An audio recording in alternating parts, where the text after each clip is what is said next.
أعوذ بالله من الشيطان الرجيم بسم الله الرحمن الرحيم الحمد لله رب العالمين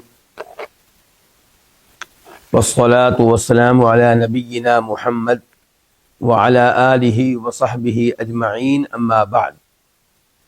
آج ہم ہیں عقیدہ کی مشہور و معروف کتاب العقیدہ الواسطیہ کے ساتھ، جس کے مؤلف ہیں، جس کے رائٹر ہیں شیخ الاسلام ابن تیمیہ رحمہ اللہ۔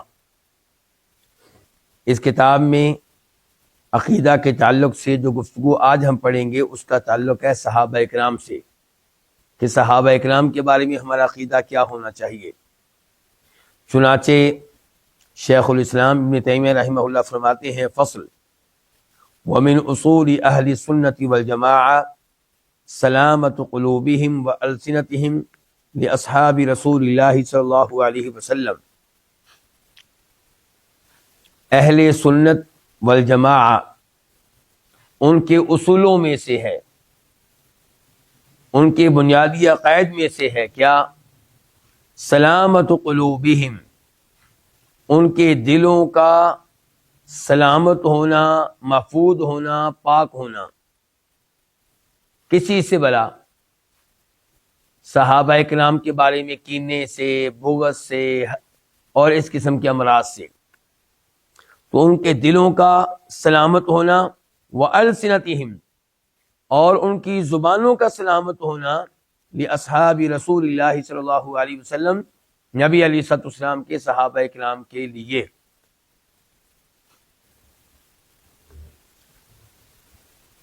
زبانیں ان کی محفوظ رہیں گی، سلامت رہیں گی۔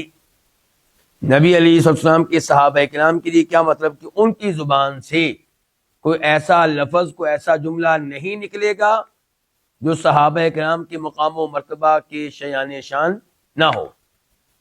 چنانچہ وہ صحابہ اکرام پہ تنقید نہیں کرتے۔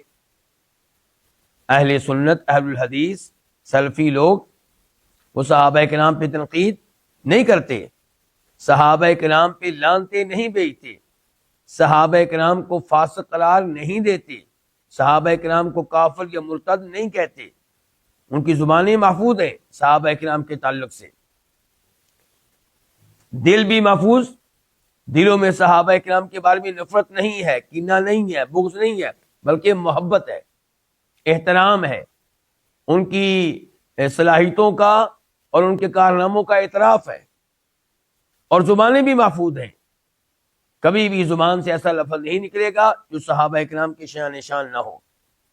اصحاب کہتے کس کو ہیں؟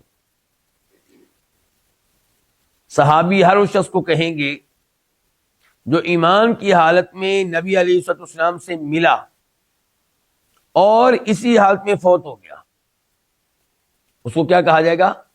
صحابی۔ چاہے اسے نبی علیہ الصلوۃ والسلام کے ساتھ ملاقات کرنے کا موقع ملا ہو 1 منٹ کے لیے، 2 منٹ کے لیے۔ اچھا، میں اور آپ اس کو اپنا ساتھی قرار دیں گے جو ہمیں 1 منٹ کے لیے ملا ہو؟ نہیں، صحابی ساتھی کو کہتے ہیں نا۔ تو کیا میں اور آپ اس کو اپنا ساتھی مان لیں گے جو ہمارے ساتھ 1 منٹ رہا ہو؟ کبھی نہیں مانیں گے۔ ہم کہیں گے بھائی مسافہ ہوا تھا بس، نہ میں اس کو جانتا ہوں نہ وہ مجھے جانتا ہے۔ لیکن یہ نبی علیہ الصلوۃ والسلام کا خاصہ ہے کہ جو ایمان کی حالت میں آپ سے ملا، چاہے 1 منٹ کے لیے، وہ آپ کا صحابی کہلائے گا، کیونکہ صحابی کا آپ سے ملنا کسی آدمی کے مجھ سے ملنے اور آپ لوگوں سے ملنے سے مختلف ہے۔ صحابی جب ایمان کی حالت میں آپ سے ملے گا تو اس کے دل میں کیا احساسات ہوں گی اور اس کے دل میں کیا جذبہ ہوگا کہ میں آپ کا متبع بن گیا، آپ کا پیروکار بن گیا، پوری زندگی آپ کی احادیث کے مطابق، آپ کی شریعت کے مطابق گزاروں گا، میری صبح و شام آپ کی احادیث کے ساتھ گزرے گی۔ تو اس لیے یہ صحابی ہے، چاہے 1 منٹ کے لیے آپ سے ملا، چاہے 2 منٹ کے لیے، چاہے ایک دن کے لیے، ایک مہینے کے لیے، ایک ہفتے کے لیے، یا ایک سال کے لیے، یا کئی سالوں کے لیے.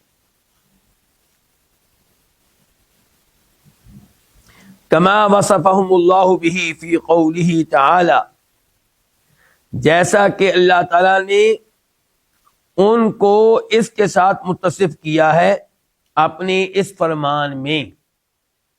اچھا، ان کو متصف کیا، کن کو؟ اہل سنت کو، صحابہ کرام کے بعد میں آنے والوں کو متصف کیا ہے اس کے ساتھ. کس کے ساتھ؟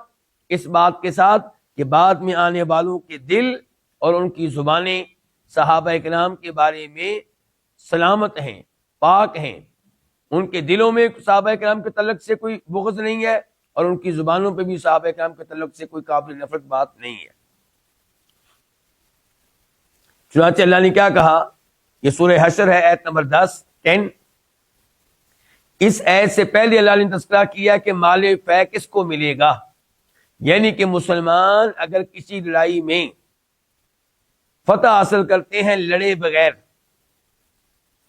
مسلمانوں کے روب کی وجہ سے، جو اللہ نے کافروں کے دلوں میں مسلمانوں کا روب رکھا ہوتا ہے جبکہ مسلمان توحید کے اوپر ہوں، عقیدہ صحیح ہو، تو اس روب کی وجہ سے کسی کافر ملک نے، کسی کافر لشکر نے شکست مان لی، ہتھیار ڈال دیے، اور اب مسلمانوں کو ان کی طرف سے بہت سا مال ملا.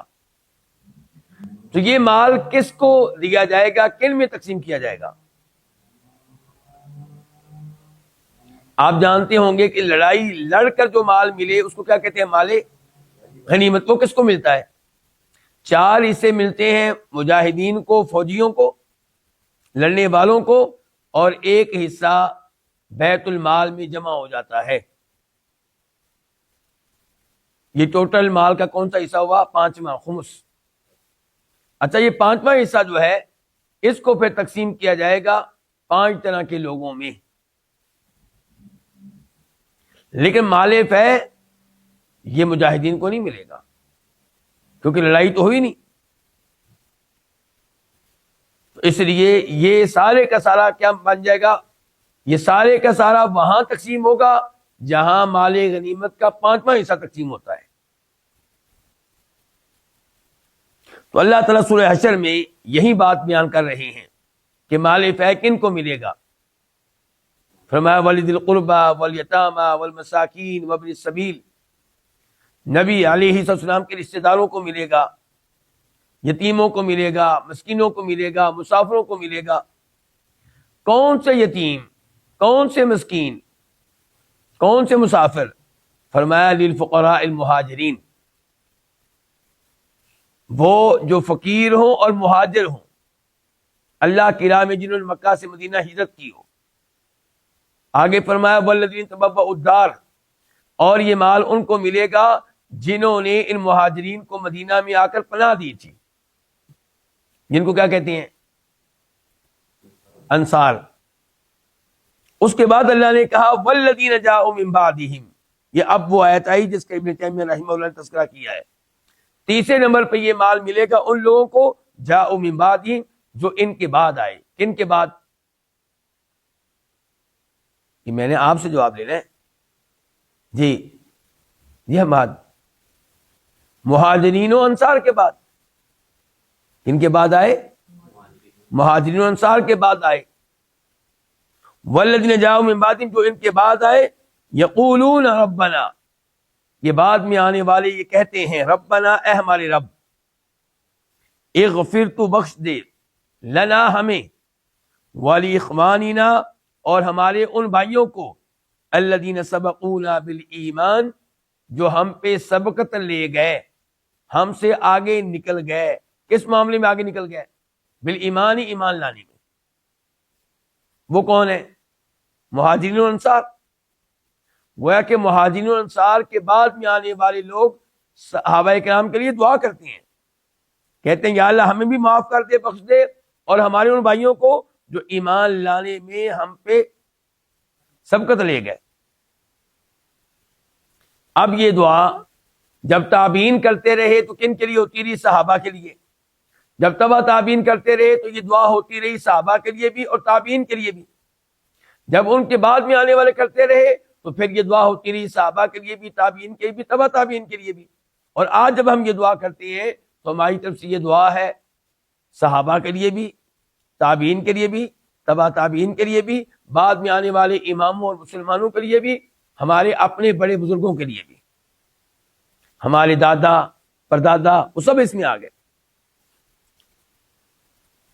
وَلَا تَجْعَلْ فِي قُلُوبِنَا غِلًّا، اور اے اللہ ہمارے دلوں میں کسی قسم کا کینہ نہ رکھنا. کن کے حق میں؟ لِلَّذِينَ آمَنُوا، ان کے حق میں جو ایمان لا چکے. ربنا، اے ہمارے رب، انک رؤوف الرحیم، یقیناً تو بہت شفقت کرنے والا، بہت رحم کرنے والا ہے. تو یہ جو کہا کہ اے اللہ ہمارے دلوں میں کینہ نہ رکھنا ان کے بارے میں جو ایمان لا چکے، یہ ایمان لا چکے ان سے مراد کون ہے؟ صحابہ سب سے پہلے، اور پھر وہی بات تابعین، تبع تابعین، اور آج تک جتنے بھی لوگ ہم سے پہلے ایمان لا چکے ہیں. تو ابن تیمیہ نے یہ آیت یہاں پہ کیوں ذکر کی ہے؟ یہ بتانے کے لیے کہ صحابہ کرام کے بعد آنے والے لوگ، آج تک جتنے بھی لوگ آئے ہیں جو اہل سنت ہیں، اہل الحدیث ہیں، وہ اللہ تعالیٰ سے یہ دعا کرتے ہیں جو اللہ نے سکھائی ہے. اور اس دعا میں کہتے ہیں کہ یا اللہ ہمیں بھی معاف کر دے، اور ہمارے ان بھائیوں کو جو ایمان لانے میں ہم سے آگے نکلے، اور ہمارے دلوں میں ان کے بارے میں کینہ نہ رکھنا. دل کیا ہوں گے پھر؟ صاف، سلامت، کوئی کینہ نہیں، کوئی بغض نہیں، کوئی صحابہ کرام کے بارے میں نفرت نہیں. وطاعت النبی صلی اللہ علیہ وسلم فی قولہ، اطاعت النبی اس لفظ کا پچھلے جملے کے ساتھ کیا تعلق ہے، کیا واسطہ ہے؟ طاعت النبی کا تعلق ہے لفظ سلامت قلوبہم سے. اب مفہوم کیا بنا؟ مفہوم یہ بنا کہ اہل سنت، اہل الحدیث، ان کے دل، ان کی زبانیں سلامت رہتی ہیں نبی علیہ السلام کے صحابہ کرام کے بارے میں. وطاعت النبی، اور ان کے اصولوں میں سے یہ بھی ہے، کیا اہل سنت کے اصولوں میں سے، اہل حدیث کے اصولوں میں سے یہ بھی ہے طاعت النبی، نبی علیہ السلام کی بات ماننا، آپ کا حکم ماننا. کون سا حکم؟ صحابہ کرام کے بارے میں آپ کا حکم. اہل سنت کا اصول، اہل سنت کا عقیدہ کیا ہے؟ نمبر 1، ان کے دل اور ان کی زبانیں سلامت رہتی ہیں صحابہ کرام کے بارے میں. نمبر 2، وطاعت النبی، اہل سنت کا اصول یہ بھی ہے کہ وہ نبی علیہ السلام کی بات مانتے ہیں، آپ کا حکم مانتے ہیں فی قولہ، جو آپ کی اس حدیث میں آیا ہے. کون سی حدیث میں؟ کہ لا تسبوا اصحابی.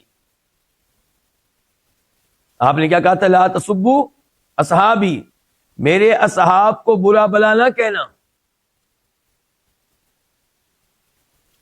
لا تسبوا، میرے اصحاب کو برا بلا نہ کہنا، میرے اصحاب پہ تنقید نہ کرنا. تو صحابہ کرام پہ تنقید کرنا غلط ہے، جیسا کہ یہ طریقہ ہے موجودہ زمانے میں کس کا؟ علی مرزا جیلمی کا. جیسا کہ یہ طریقہ ہے رافضیوں کا. جیسا کہ دیگر کئی لوگوں نے اپنی کتابوں میں تنقید کی ہے صحابہ کرام پہ. مثال کے طور پہ مولانا مودودی، مولانا اسحاق جالوی، وہ بھی کرتے رہے. تو یہ سب کچھ اس حدیث کے برخلاف ہے. یہ عام لوگ نہیں ہیں کہ آپ ان کے اوپر تنقید کریں. اسلام تو ہمیں اپنے پڑوسی پہ بھی بلا وجہ تنقید کرنے سے منع کرتا ہے، چاہے اس میں غلطی موجود ہو. آپ اس کی عدم موجودگی میں اس کی غلطی کا تذکرہ نہیں کر سکتے، اس کو غیبت کہا گیا ہے. اور یہاں پہ تو صحابہ کرام ہیں. اللہ کے نبی کیا فرما رہے ہیں علیہ السلام؟ پہلے میں سادہ ترجمہ کر دوں، پھر اس کے اوپر مزید گفتگو کرتے ہیں. آپ کہہ رہے ہیں لا تسبوا اصحابی، میرے اصحاب کو، میرے ساتھیوں کو، میرے صحابیوں کو بلا بلا نہ کہو. فوالذی نفسی بیدی، اس ذات کی قسم جس کے ہاتھ میں میری جان ہے. یہ قسم کون اٹھا رہے ہیں؟ اللہ کے نبی علیہ السلام. لو ان احدکم، بے شک تم میں سے کوئی اگر انفقہ خرچ کرے مثل احد احد پہاڑ جتنا ذهبا سونا تو ما بلغ وہ نہیں پہنچ سکے گا مد احدہم ان صحابہ کرام میں سے کسی ایک کے ایک مد کو ولا نصیفہ اور نہ ہی اس کے آدھے حصے کو۔ اس حدیث کو روایت کیا امام بخاری نے اور مسلم نے۔ صحیح بخاری میں اس کا نمبر ہے 3673 3673، راوی ہے ابو سعید خدری رضی اللہ تعالی عنہ۔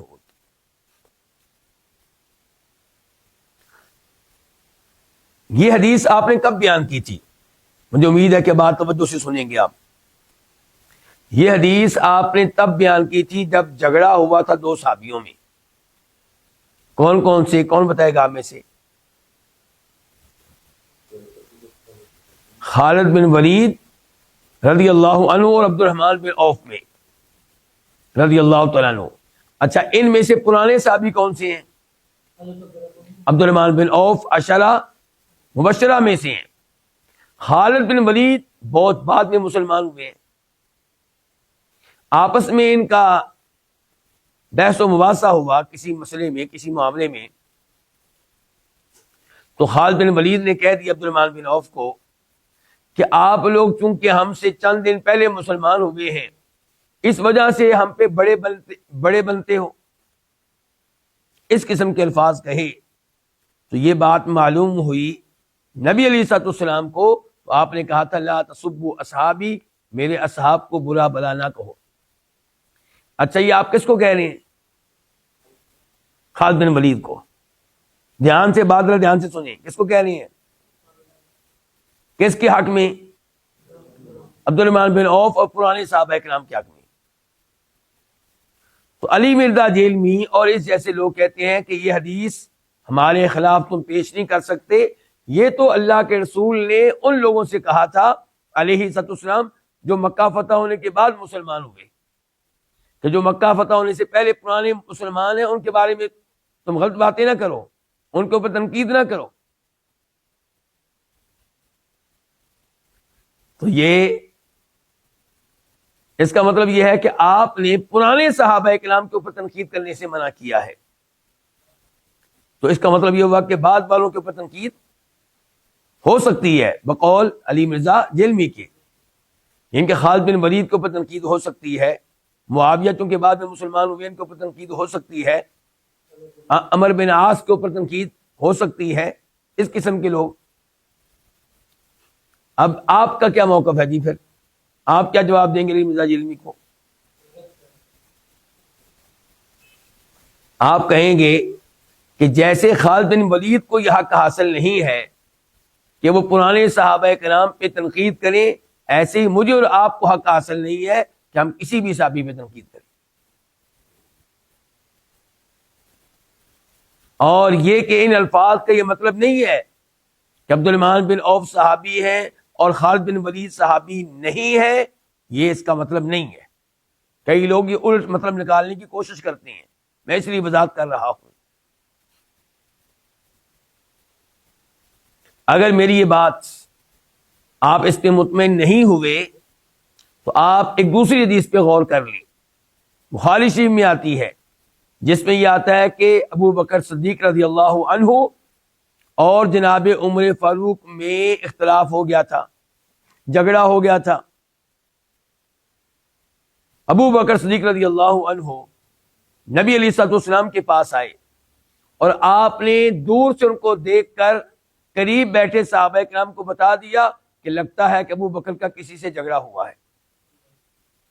ابو بکر صدیق تشریف لائے اور آپ کے پاس آ کر بیٹھ گئے اور کہا اللہ کے رسول علیہ الصلوۃ والسلام میرے اور عمر کے مابین اختلاف ہوا، زیادتی مجھ سے ہوئی۔ کون کہہ رہے ہیں؟ وہ کہہ زیادتی مجھ سے ہوئی، لیکن میں نے ان سے معذرت کی، انہوں نے میری معذرت قبول نہیں کی، تو میں پھر آپ کے پاس آ گیا ہوں۔ تھوڑی دیر کے بعد عمر فاروق بھی پہنچ گئے، تو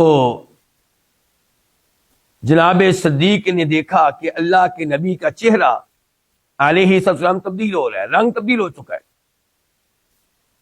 عمر فاروق کو دیکھنے کے بعد آپ کے چہرے کا رنگ تبدیل ہو چکا ہے، غصہ۔ ابو بکر ڈر گئے کہ عمر فاروق کی خیر نہیں ہے۔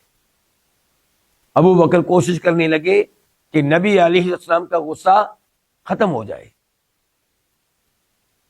آپ کا غصہ ٹھنڈا ہو جائے۔ کہنے لگے اللہ کے رسول علیہ السلام، میں اللہ کی قسم اٹھا کے کہتا ہوں زیادتی میری تھی، قصور میرا تھا۔ تو آپ علیہ السلام نے کہا کہ لوگوں، کیا تم میرے صحابی کو تنگ کرنے سے باز نہیں آؤ گے؟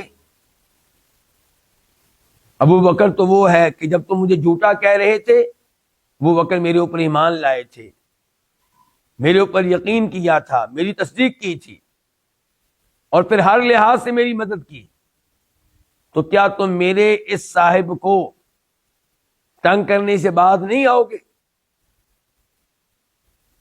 راوی کہتے ہیں ابو درداء رضی اللہ عنہ وہ دن ہے اور آج کا دن ہے کہ اس کے بعد کبھی کسی نے جرأت نہیں کی کہ ابو بکر صدیق رضی اللہ عنہ کو تنگ کرے، پریشان کرے۔ یہ حدیث، دوسری حدیث ابھی میں نے آپ کے سامنے رکھی ہے، کیوں رکھی ہے؟ کون بتائے گا آپ میں سے؟ اگر آپ میرے ساتھ تھے تو جی۔ اللہ آپ کو جزائے خیر دے۔ یعنی کہ ابو بکر بھی صحابی ہیں، عمر فاروق بھی صحابی ہیں، اور اللہ کے رسول ابو بکر کے بارے میں کہہ رہے ہیں عمر فاروق سے کہ کیا تم میرے صحابی کو تنگ کرنے سے باز نہیں آؤ گے؟ تو اس کا مطلب یہ نکالنا درست ہوگا کہ عمر فاروق صحابی نہیں ہے، کیونکہ اللہ کے رسول عمر فاروق سے کہہ رہے ہیں کہ ابو بکر میرے صحابی ہیں، ان کو تنگ کرنے سے باز نہیں آؤ گے۔ اس کا یہ دوسرا مطلب نکالنا ٹھیک ہوگا؟ بولیے۔ یہ مطلب نکالنا کہ چونکہ آپ نے اس حدیث میں ابو بکر کو صحابی قرار دیا ہے اور مخاطب عمر فاروق کو کیا ہے، اس کا مطلب یہ ہے کہ ابو بکر صحابی ہے، عمر فاروق صحابی نہیں ہے۔ نہیں، دونوں صحابی ہیں، لیکن وہاں پہ آپ بیان کرنا چاہتے ہیں کہ ابو بکر کا صحابیت میں خاص مقام ہے، عمر فاروق سے اونچا مقام ہے۔ یہ ایسے ہی ہے جیسے گھر میں بیٹوں میں اختلاف ہو تو باپ ایک بیٹے کی حمایت میں کہتا ہے کہ تم لوگ میرے بیٹے کو تنگ کرنے سے باز نہیں آؤ گے، تو اس کا کیا مطلب ہے؟ باقی بیٹے نہیں ہیں؟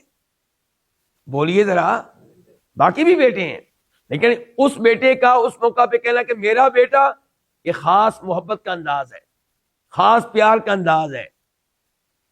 تو یہی صورتحال ہے اس حدیث میں کہ آپ کہہ رہے ہیں خالد بن ولید سے کہ تم لوگ میرے اصحاب کو برا بلا نہ کہو، جن کے پرانے لوگ میرے خاص اصحاب ہیں، تم بھی اصحاب ہو، تم بھی ذاتی ہو، لیکن ان کا مقام و مرتبہ زیادہ اونچا ہے۔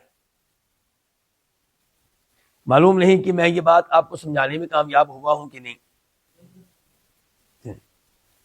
اس کے بعد آپ نے قسم اٹھائی ہے، فوالذی نفسی بیدی، نبی علیہ السلام قسم نہ اٹھائیں تب بھی سچے، تب بھی معتبر، تب بھی قابل اعتماد، لیکن آپ نے اپنے کلام میں، اپنی گفتگو میں وزن پیدا کرنے کے لیے قسم بھی اٹھا لی۔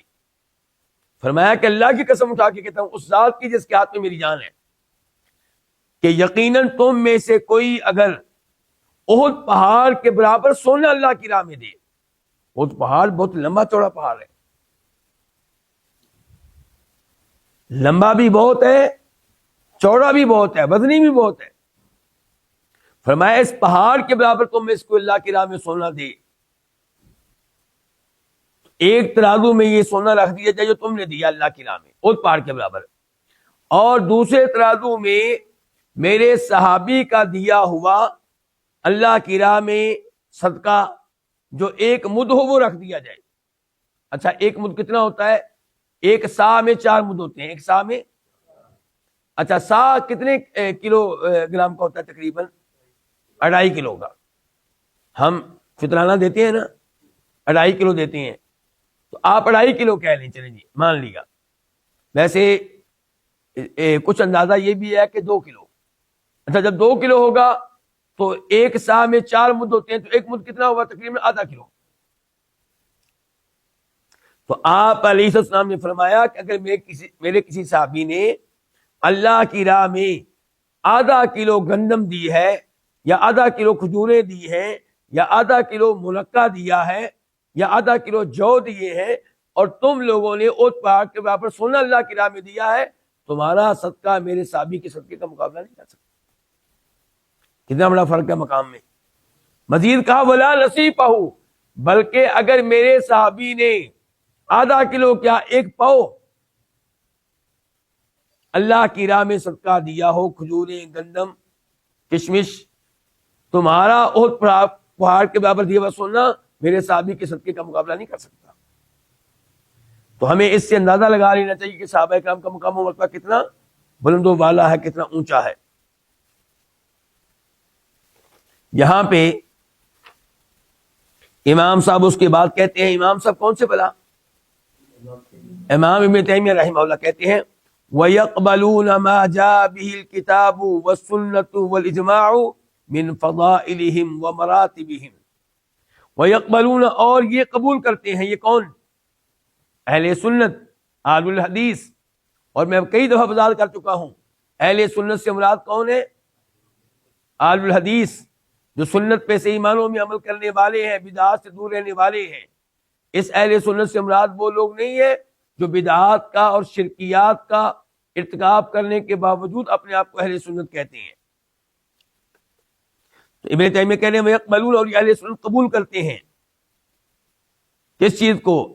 من فضائلہم ومراتبہم، صحابہ کرام کے ان فضائل کو اور صحابہ کرام کے ان درجات اور مراتب کو جو کتاب و سنت میں آئے ہیں اور جن پہ علماء کرام کا اجماع ہے۔ تو صحابہ کرام کے جتنے بھی فضائل آئے ہیں قرآن میں یا حدیث میں یا صحابہ کرام کا یا لوگوں کا جس پہ اجماع علماء کرام کا، اہل سنت سب فضائل کو مانتے ہیں، اور ایسے ہی ان کے درجات کو بھی مانتے ہیں۔ کیا مطلب؟ کہ صحابہ کرام کا درجہ ایک جیسا نہیں ہے، کوئی صحابی مقام کے لحاظ سے اونچا ہے، کوئی اس سے نیچے، کوئی اس سے نیچے، اور کئی سب سے آخر میں ہیں۔ تو صحابہ کرام سب عظیم ہیں صحابی ہونے کے اعتبار سے، لیکن آپس میں ان کا مقام و مرتبہ ایک جیسا نہیں ہے۔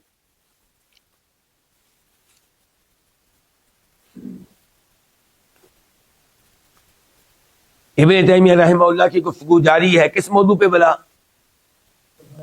صحابہ کرام کے بارے میں کہہ رہے ہیں وَيُفَضِّلُونَ مَنْ أَنْفَقَ مِنْ قَبْلِ الْفَتْحِ وَهُوَ صُلْحُ الْحُدَيْبِيَّةِ وَقَاتَلَ عَلَى مَنْ أَنْفَقَ مِنْ بَعْدُ وَقَاتَلَ۔ وَيُفَضِّلُونَ، اور یہ افضل قرار دیتے ہیں، یہ کون؟ اہل سنت، اہل الحدیث۔ اور یہ افضل قرار دیتے ہیں من، اس صحابی کو، انفقا، جس نے اللہ کی راہ میں مال خرچ کیا، من قبل الفتح، فتح سے پہلے۔ فتح سے مراد کیا ہے؟ ابن تیمیہ کہتے ہیں وہ صلح الحدیبیہ، فتح سے مراد ہے حدیبیہ، صلح الحدیبیہ سے پہلے۔ صلح الحدیبیہ کا واقعہ کب پیش آیا تھا جی؟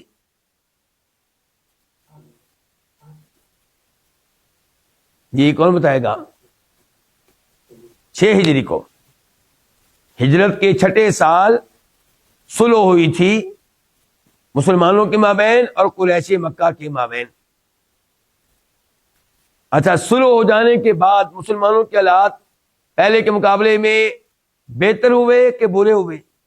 بہتر ہوئے۔ تو جو صحابہ کرام صلح حدیبیہ سے پہلے مسلمان ہوئے، پہلے انہوں نے اللہ کی راہ میں مال خرچ کیا، اس واقعے سے پہلے اللہ کی راہ میں جنگیں کی، وہ زیادہ شان والے ہیں ان کے مقابلے میں جو صلح حدیبیہ کے بعد مسلمان ہوئے اور بعد میں اللہ کی راہ میں مال خرچ کیا اور بعد میں لڑائیاں لڑی۔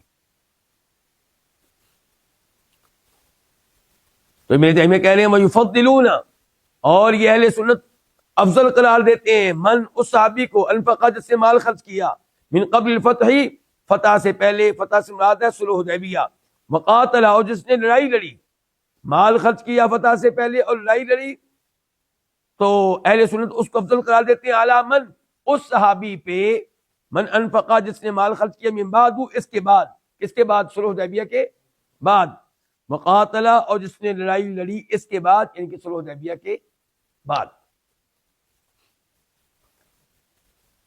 تو یہاں پہ ایک تو ہمارا سوال یہ ہوگا کہ ہمیں کیسے پتا چلے گا کہ کون سے صحابی صلح حدیبیہ سے پہلے مسلمان ہوئے اور کون سے صحابی بعد میں مسلمان ہوئے.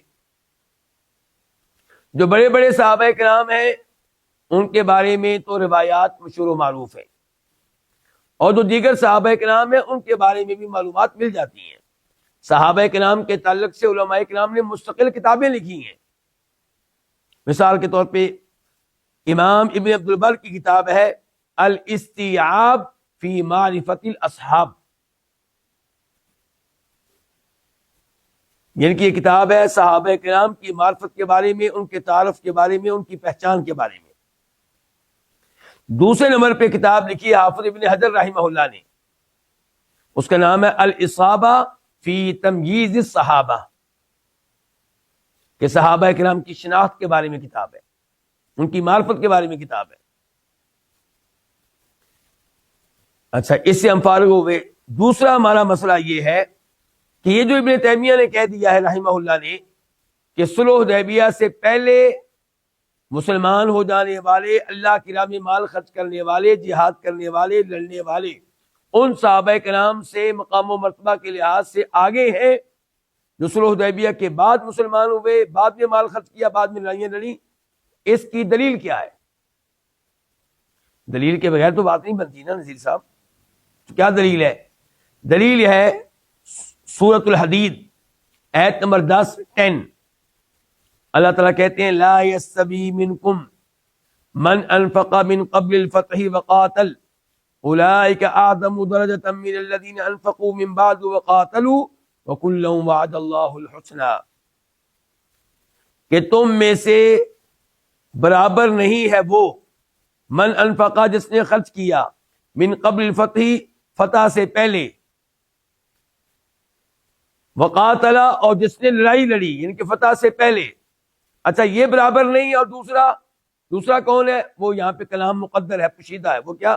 ومن انفق من بعد الفتح وقاتل، اور جس نے مال خرچ کیا فتح ہو جانے کے بعد اور لڑائی لڑی فتح ہو جانے کے بعد. اولئک اعظم درجۃ من الذین انفقوا من بعد وقاتلوا، اولئک یہ کون؟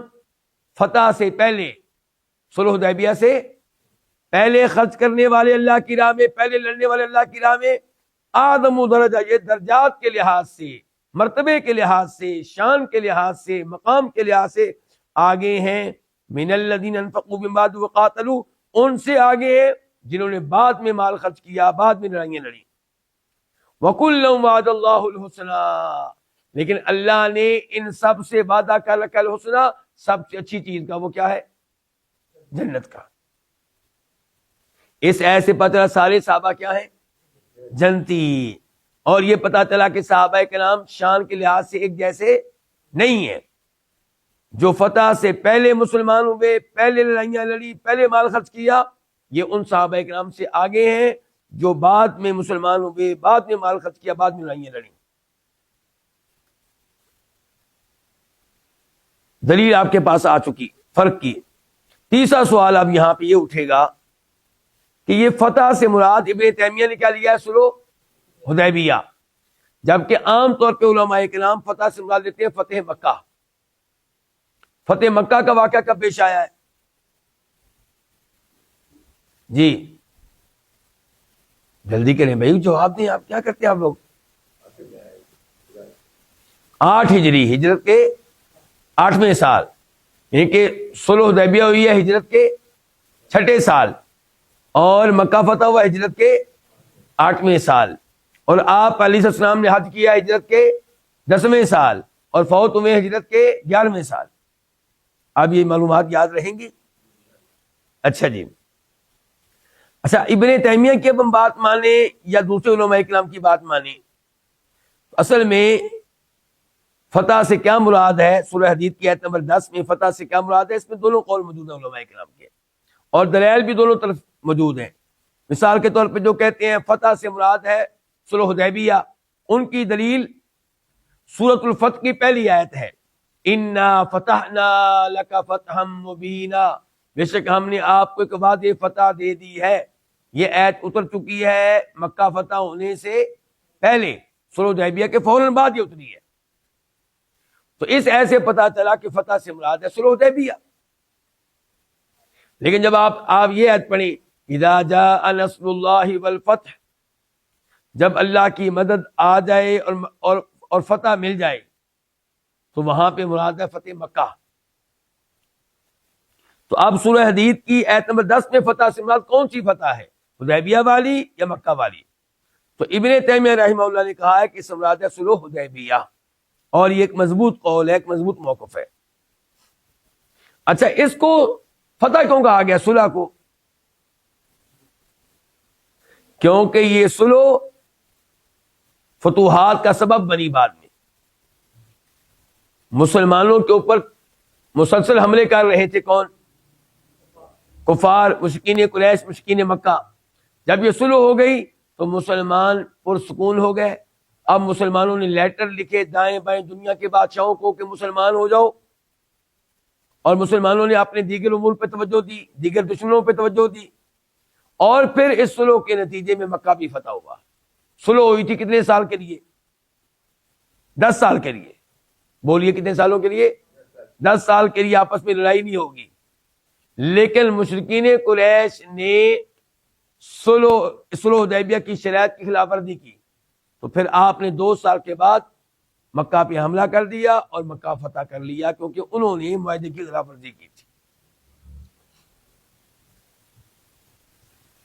ابن تیمیہ فرماتے ہیں اگلی عبارت میں، کہتے ہیں وَيُقَدِّمُونَ الْمُهَاجِرِينَ عَلَى الْأَنصَارِ، اہل سنت مہاجرین کو انصار پہ مقدم رکھتے ہیں۔ پہلا نمبر کن کو دیتے ہیں؟ مہاجرین صحابہ کرام کو، دوسرا نمبر انصاری صحابہ کرام کو۔ اچھا، مہاجرین کون ہیں؟ جنہوں نے مکہ سے ہجرت کی تھی اللہ کی خاطر، دین کی خاطر مدینہ کی طرف۔ اور انصار کون ہیں؟ جو مدینہ کے رہنے والے تھے، وہ بھی صحابی، یہ بھی صحابی۔ لیکن ابن تیمیہ کہہ رہے ہیں کہ اہل سنت اہل الحدیث مہاجرین کو انصار پہ مقدم رکھتے ہیں۔ کیوں بھائی؟ کیونکہ مہاجرین کے پاس 2 اعزاز ہیں، نمبر 1 ہجرت کرنا، نمبر 2 نصرت، اللہ کے دین کی مدد کرنا۔ جنگیں لڑی ہیں، انہوں کی نہیں لڑی، ہجرت کرنا بھی ان کی نصرت تھی، مدد تھی ان کی طرف سے جی۔ اور انصاریوں کے پاس ایک اعزاز ہے، کیا؟ نصرت کا، اللہ کی راہ میں آنے والوں کی مدد کرنا، نبی علیہ السلام کی مدد کرنا، آپ کی تائید کرنا، آپ کا دفاع کرنا۔ لیکن ہجرت انہوں نے نہیں کی۔ تو مہاجرین کے پاس 2 اعزاز ہیں۔ اپنا وطن چھوڑنا آسان ہے جی، خصوصاً جب کہ آپ اپنا وطن چھوڑ کے اس وطن میں جا رہے ہوں جو مالی لحاظ سے آگے نہیں بلکہ پیچھے ہو آپ کے وطن کے۔ مکہ جیسا شہر چھوڑیں آپ، جہاں بیت اللہ ہے، جہاں امن و امان ہے، جہاں جس شہر کی لوگ عزت کرتے ہیں، جہاں لوگ حج کے لیے آتے ہیں، اس کو چھوڑیں، والدین کو چھوڑیں، پراپرٹی کو چھوڑیں، گھر چھوڑیں، اور آپ مدینہ پہنچ جائیں، چھوٹی بات نہیں، بہت بڑی بات ہے۔ تو اس لیے اہل سنت مہاجرین کو انصار پہ مقدم رکھتے ہیں۔ اچھا، یہ دلائل جو میں نے دیے، یہ تو وہ دلائل تھے جو ہمیں معلوم ہوتے ہیں سیرت پہ غور کرنے سے، لیکن واضح طور پہ بھی اللہ تعالیٰ نے مہاجرین کو انصار پہ مقدم رکھا ہے قرآن میں۔ مثال کے طور پہ سورہ توبہ آیت نمبر 100 والسابقون الاولون من المہاجرین والانصار والذین اتبعوهم بإحسان رضی اللہ عنہم ورضوا عنہ۔ اللہ تعالیٰ کہہ رہے ہیں کہ مہاجرین و انصار میں سے ایمان لانے میں سبقت لے جانے والے، اور وہ جنہوں نے ان کی پیروی کی ایمان لانے میں، اللہ ان پہ راضی اور وہ اللہ پہ راضی ہیں، اور اللہ نے ان کے لیے جنتیں تیار کر رکھی ہیں۔ اچھا، اس آیت میں جو بھی میں نے آپ کے سامنے پڑھی ہے، اللہ نے پہلے نام مہاجرین کا لیا کہ پہلے انصار کا؟ والسابقون الاولون من المہاجرین والانصار۔ ایک اور آیت سورہ توبہ، یہ بھی آیت نمبر 117 117 لقد تاب اللہ علی النبی والمہاجرین والانصار الذین اتبعوه فی ساعة العسرہ من بعد ما کاد یزیغ قلوب فریق منہم ثم تاب علیہم۔ اللہ تعالیٰ نے توجہ فرمائی، مہربانی فرمائی کس پہ؟ علی النبی، اپنے نبی پہ صلی اللہ علیہ وسلم، والمہاجرین، اور کن پہ؟ مہاجرین پہ، والانصاری، اور کن پہ؟ انصاریوں پہ۔ کب؟ فی ساعۃ العسرتی، مشکل کی گھڑی میں، تنگی کی گھڑی میں۔ کون سی گھڑی تھی جی؟ مشکل کی گھڑی، تنگی کی گھڑی، جنگ تبوک۔ اور جنگ تبوک جانتے ہیں کہ نہیں جانتے؟ جنگ تبوک کہاں جا کر لڑنی تھی؟ 600 کلومیٹر دور جا کر، مدینہ سے بولیے 600 کلومیٹر دور جانا ہے، اور لڑنا ہے اس زمانے کے امریکہ سے، ان کے رومیوں سے۔ اس زمانے کے امریکہ سے لڑنا ہے، ان کے رومیوں سے، اور لڑنا ہے 600 کلومیٹر دور جا کر۔ اور اسلحے وغیرہ کی صورتحال یہ ہے کہ ایک اونٹنی کے ساتھ 10 لوگ، کیا مطلب؟ باری باری بیٹھیں گے، کچھ بیٹھیں گے، باقی پیدل چل رہے ہوں گے ساتھ ساتھ۔ اور موسم کون سا؟ جون جولائی کا، گرمی شدید۔ اور مدینہ میں فصلیں تیار، یعنی کہ کھجوریں پک چکی ہیں، کھجوریں اب اتارنی ہیں۔ اگر آپ جنگ میں چلے جائیں گے تو کھجوریں کون اتارے گا؟ آپ کا پھل تو ضائع ہو جائے گا، وہ پھل جس کے اوپر آپ نے پورا سال گزارنا تھا۔ آپ لوگ جانتے ہیں نا ہمارے کسان کیا کیا کرتے تھے؟ گندم کے اوپر پورا سال گزارتے تھے نا۔ اسی گندم کو کھانا ہے پورا سال، اور اسی سے کپڑے خریدنے ہیں، اسی سے جوتے بنانے ہیں، اسی سے شادیاں کرنی ہیں بچوں کی۔ یہی صورتحال تھی صحابہ کرام کی کہ اگر جنگ میں جائیں گے تو پھل اتار نہیں سکیں گے، اور گرمی بڑی سخت ہے، سفر بڑا دور کا ہے، اور دشمن سپر پاور۔ تو ان لمحات میں کئی کمزور ایمان والے صحابہ کرام بھی پریشان ہو گئے تھے۔ تو اللہ نے یہ فرمایا کہ اللہ نے مہربانی فرمائی اپنے نبی پہ، مہاجرین پہ، انصار پہ۔ کیا مطلب مہربانی کیا تھی یہاں پہ؟ ہمت دینا، استقامت دینا، حوصلہ دینا کہ لڑنا ہے، یعنی کہ ان کو پھسلنے نہیں دیا، پیچھے ہٹنے نہیں دیا، یہ اللہ نے مہربانی کی۔ تو اس آیت میں بھی اللہ نے پہلے نام کن کا دیا؟ مہاجرین کا کہ انصار کا؟ مہاجرین کا۔ اس کے بعد کہتے ہیں ابن تیمیہ رحمہ اللہ، وَيُؤْمِنُونَ، اور یہ ایمان لاتے ہیں، یہ کون؟ اہل سنت، اہل الحدیث، سلفی لوگ، یہ ایمان لاتے ہیں بِأَنَّ اللَّهَ قَالَ لِأَهْلِ بَدْرٍ، اس بات پہ ایمان لاتے ہیں کہ اللہ نے کہا تھا اہل بدر سے۔ اہل بدر کون ہے جی؟ جنہوں نے جنگ بدر میں حصہ لیا تھا۔ جنگ بدر کس سال لڑی گئی ہے بتائیں جی؟ ہجرت کے دوسرے سال، یعنی کہ مسلمانوں کو مکہ چھوڑ کر مدینہ آئے ابھی دوسرا سال تھا، تو یہ جنگ لڑنا پڑی، اور ابھی مسلمان لڑنے کے لیے تیار نہیں تھے، بہت کمزور تھے، تعداد میں بھی بہت کم تھے، اسلحے کے لحاظ سے بھی ان کے سامنے سمجھو زیرو تھے۔ اس کے باوجود میدان میں اترے، لڑائی لڑی، اللہ کو ان کا لڑنا اتنا پسند آیا کہ اللہ نے ان کو بہت بڑی شان دی ہے۔ تو ابن تیمیہ کہہ رہے ہیں کہ وَيُؤْمِنُونَ، اہل سنت ایمان لاتے ہیں کہ اللہ نے کہا تھا اہل بدر کے حق میں، اور پھر وضاحت کرتے ہیں کہ اہل بدر کتنے لوگ ہیں؟ کہتے ہیں کہ وَكَانُوا 300 وَبِضْعَةَ عَشَرَ، اور وہ 313 سے 313 یا اس سے کچھ زیادہ تھے۔ ابن تیمیہ نے کیا کہا کہ وہ کتنے تھے؟ جنگ بدری صحابہ کرام کتنے تھے؟ کہہ رہے ہیں 313 یا اس سے کچھ زیادہ تھے، کیونکہ 300 کا معنی 300، 3 میاں 100 یعنی کہ 300۔ آگے بضعۃ عشر کا معنی ہوتا ہے 10، اور بضع کہتے ہیں 3 یا 3 سے اوپر کو، تو معنی ہو گیا 313 یا اس سے اوپر تھے۔ اچھا، ان کے بارے میں اللہ نے کہا کیا؟ ابن تیمیہ کہتے ہیں ان کے بارے میں اللہ نے کہا اعملوا ما شئتم، تم عمل کرو جو چاہو، فقد غفرت لکم، یقیناً میں نے تم کو بخش دیا ہے۔ یہ حدیث ہے بخاری شریف کی حدیث ہے، مسلم میں ہی آئی ہے.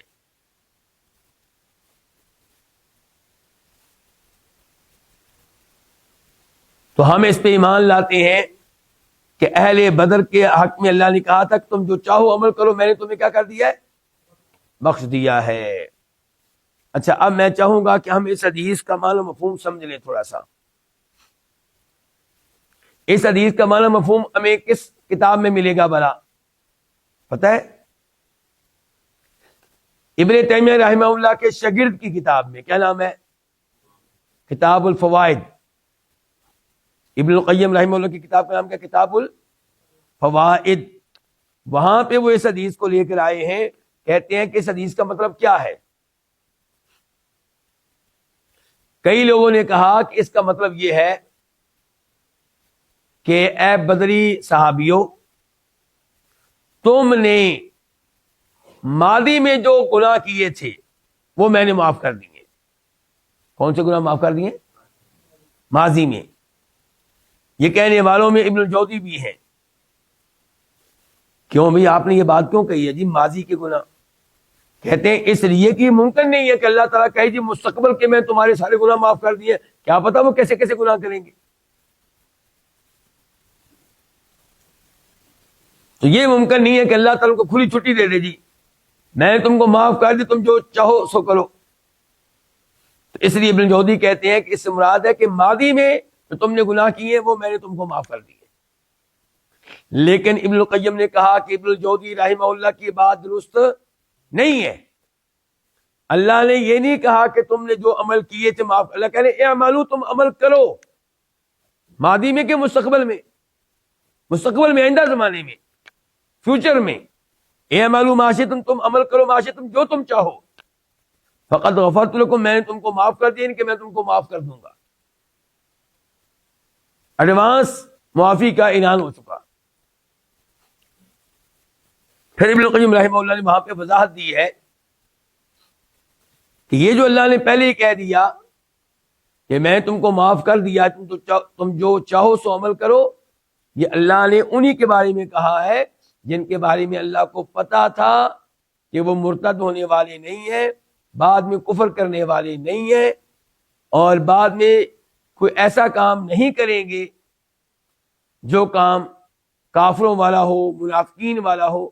اسی لیے اللہ تعالیٰ نے ان کے بارے میں پیشگی اعلان کر دیا کہ تم جو چاہو سو عمل کرو، میں نے تم کو معاف کر دیا. تو یہ اللہ نے شان انہی کو دی ہے جو اس شان کے لائق تھے.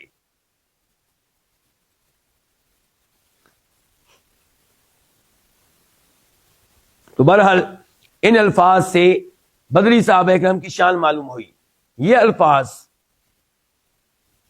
نبی علیہ السلام نے کب بیان کیے تھے؟ الفاظ کس کے ہیں یہ بلا؟ یہ الفاظ کس کے ہیں؟ کس نے کہے ہیں؟ جی اللہ تعالیٰ کے ہیں. اللہ آپ کو ذائقہ دے، حدیث قدسی ہے، یہ اللہ تعالیٰ کہہ رہے ہیں. اچھا ہمیں کس نے بتائے؟ نبی علیہ السلام نے. آپ نے کب بتائے تھے یہ الفاظ؟ آپ نے کب بتائے تھے کہ اللہ نے کہے ہیں؟ شاید آپ لوگوں کو یاد ہو، آپ کے سامنے یہ بات بیان کی جا چکی ہے کہ جب مکہ فتح ہونے والا تھا، آپ مدینہ میں اس جنگ کی تیاری کر رہے تھے، تو ایک صحابی تھے جن کا نام تھا حاطب بن ابی بلتعہ. انہوں نے ایک لیٹر لکھا اہل مکہ کو اور ان کو بتایا کہ نبی علیہ الصلوۃ والسلام اور آپ کے صحابہ تم لوگوں پہ حملہ کرنے والے ہیں. اللہ تعالیٰ نے یہ بات نبی علیہ الصلوۃ والسلام کو بتا دی کہ ایک لیٹر لکھ کر بھیجا جا چکا ہے. تو اللہ تعالیٰ کے بتائے ہوئے اور دیے گئے علم کے مطابق آپ علیہ الصلوۃ والسلام نے جناب علی کو بلایا، مقداد بن اسود کو بلایا، اور ان لوگوں سے کہا کہ تم لوگوں نے جلدی سے پہنچنا ہے ایک جگہ جس کا نام ہے روضۃ خاخ. وہاں تم ایک عورت ملے گی، اونٹنی کے اوپر سوار ہوگی، اس کے پاس ایک لیٹر ہے، وہ لیٹر تم لوگوں نے لے کر آنا ہے. یہ لوگ چلے گئے، وہ عورت وہاں پہ مل گئی.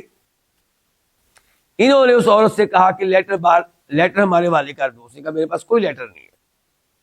انہوں نے کہا لیٹر تمہارے پاس ہے ہمیں دے دو. اس نے کہا کوئی لیٹر نہیں.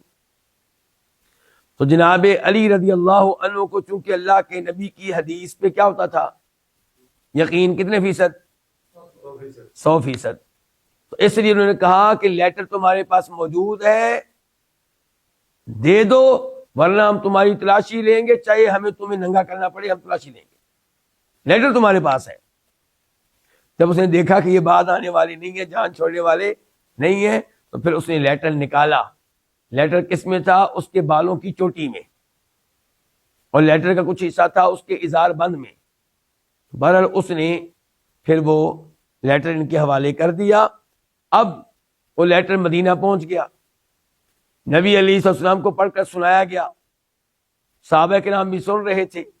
جناب عمر فاروق نے کہا اللہ کے رسول یہ حاتم منافق ہو گیا ہے, مجھے اجازت دیں میں اس کی گردن اتاروں. اس نے ہماری جاسوسی کی ہے, ہماری خبر کفار کو دی ہے. تو تب اللہ کے نبی نے کہا تھا علیہ السلام عمر کیا تمہیں پتا نہیں ہے کہ حاتم نے جنگ بدر میں حصہ لیا تھا, اور جنگ بدر میں حصہ لینے والوں کے بارے میں اللہ نے کہا ہے کہ اے بدریو تم جو چاہو سو کرو, میں نے تمہیں معاف کر دیا ہے. جب حاتم سے پوچھا گیا کہ حاتم تو نے ایسا کیوں کیا, حاتم نے کہا اللہ کے رسول میرے معاملے میں جلدی نہ کیجیے گا, میری بات سن لیں. مسئلہ یہ ہے کہ آپ کے جتنے ساتھی ہیں جو مکہ سے ہجرت کر کے مدینہ آئے ہیں, ان کی وہاں پہ مضبوط رشتہ داریاں ہیں. میں بنیادی طور پہ مکہ کا رہائشی نہیں ہوں, باہر سے آیا ہوں, مکہ میں رہنے لگا ہوں, میرا وہاں پہ کوئی نہیں ہے. تو میں نے چاہا کہ یہ جو قریش مکہ ہے میں ان کے ساتھ ایک نیکی کر دوں, ایک احسان کر دوں, تاکہ یہ میری بیگم میرے بچوں کا وہاں پہ خیال رکھیں. ورنہ میرے دل میں کوئی کفر نہیں ہے, کوئی منافقت نہیں ہے, کوئی میں مرتد نہیں ہوا. یعنی کہ ان کو یقین تھا کہ اللہ تعالیٰ اپنے رسول کو فتح دے گا, صحابہ کرام کو فتح دے گا, اور میرے خبر دینے سے ان کو کچھ فائدہ ہونے والا نہیں, لیکن میرا کام بن جائے گا. تو اس موقع پہ بہرحال یہ الفاظ بیان کیے تھے نبی علیہ الصلوۃ والسلام نے. یہیں پہ آج کے درس کا اختتام کرتے ہیں. صحابہ کرام کی شان کے بارے میں یہ درس جاری و ساری رہے گا. اللہ رب العزت ہمارے دلوں کو صحابہ کرام کی محبت سے آباد فرمائے, اور اللہ تعالی ہمیں صحابہ کرام سے بغض رکھنے سے, ان کے بارے میں برے خیالات رکھنے سے محفوظ رکھے. اللہ ہماری اولاد کے دین و ایمان کی حفاظت فرمائے. وآخر دعوانا الحمدللہ رب العالمین.